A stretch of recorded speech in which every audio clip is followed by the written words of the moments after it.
Sino ba itong nag-power tripping na ito na nambato, kumasa at nanutok ng barel sa isang siklista sa road rage incident na nangyari sa Welcome Rotonda, Quezon City nitong August 8, 2023? Kilalanin nga natin itong si Wilfredo Gonzalez.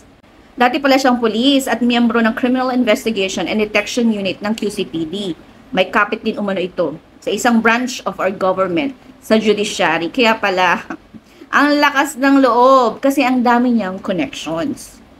Ayon pa sa mga nakalap kong impormasyon na ito palang si Wilfredo Gonzalez ay dati nang tinanggal sa serbisyo dahil sa pagpapalaya ng 2 Chinese nationals na nahuli sa pagpapadala ng shabu kapalit ng pera.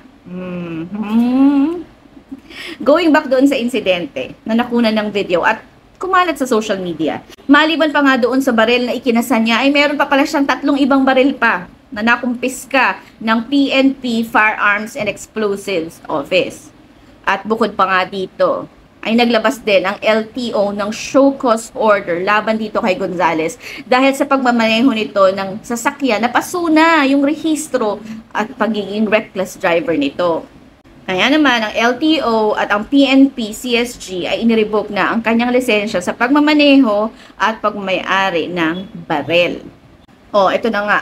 Nang sumuko si Gonzalez sa QCPD, isinawalat niya na nagkapatawaran na daw sila nitong siklista at pumirma pa umano ng kasunduan. Nakalimutan na yung pangyayari. Pero ito yung nakakagigil. Dito ako nanggigil eh. Pinagbayad pa ng 500 pesos nitong si Wilfredo Gonzalez yung siklista dahil sa pagkasagi sa kanyang sasakyan. Naman, kung titingnan nyo maigi yung nangyari. Siya yung nag-cut doon sa siklista. Tapos sinakop pa niya yung biker's lane. And ending, ang ending, siya pa yung galit. Nanakot, nanakit dito kay kuya.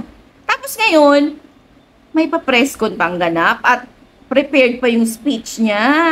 Na parang lumalabas, siya pa ang victim.